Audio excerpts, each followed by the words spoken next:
The Chinese Communist Party's 15 trillion inflated GDP will definitely backfire. So, what is the real number? Let me tell you. Its GDP should be only $4 trillion per year. The CCP is using this $4 trillion to feed its so-called 1.4 billion people, or should say 1 billion. Tell me how the people can survive. How can the CCP maintain its stability? How much does it cost to maintain its domestic stability every year? There are 4 million public security/judicial officers, 2 million in the military. Adding officers and others, there are a total of 8 million personnel in national government agencies. It also needs to support 93 million party members. $4 trillion equates to 24 trillion yuan. After all the deductions for domestic expenses, how much more money is left? This is the reason I said that 3,000 renminbi is equivalent to $1. When the money is taken to a foreign country to exchange for the US dollar, the US will no longer allow it. This will cause the US dollar to depreciate. When will it depreciate?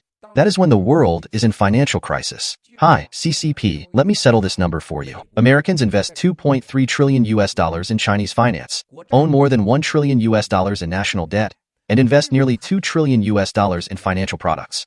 Then there were all the fund exchanges in China. The capital pool of currency exchange between the two countries is about $2 trillion. Then all the technology investments in China, including factories and so on, are about $2 trillion. This is $9 trillion. Let's round it up to $10 trillion. Now she is ready if the US dares to seize its overseas assets. If the United States legislates to discuss the issue of my attacking Taiwan, as soon as the US imposes financial sanctions on the CCP and kicks it out of the World Trade Organization, the CCP will confiscate the $10 trillion. You take away my more than $1 trillion of national debt and I seize yours. The CCP also owns the US's national debt. The US also bought the national debt of China. The confiscation of all your investments, valued at $10 trillion will occur. Then, in Hong Kong, it probably adds up to $1 trillion in total. We just count it as a total of $10 trillion, which is large enough. As far as Hong Kong and mainland China are concerned, the $10 trillion investment in China has helped China and supported a GDP of more than $10 trillion every year. If the CCP confiscates these 10 trillion, the RMB will no longer have an international market. Who wants it? Saudi Arabia, the United Arab Emirates, Iran, Syria, Russia, Africa, and Pakistan still want the RMB. It will last for a while, and it may drop to 9 or 10. Oh my, I'm still fine.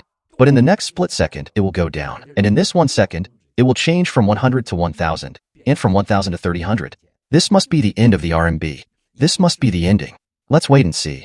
Once its $10 trillion are shattered, the US will have no other choice but to kick all the CCP's assets out of its financial system and seize all its assets. The most critical issue is technology, including chips. For chip technology, it's impossible for the US to completely block the CCP. However, the CCP can never keep up with the US. That is, people in the West drive cars like Tesla, but you switch back to tractors. But at least, this is not a horse carriage, right? So, this is the outcome estimate of the CCP.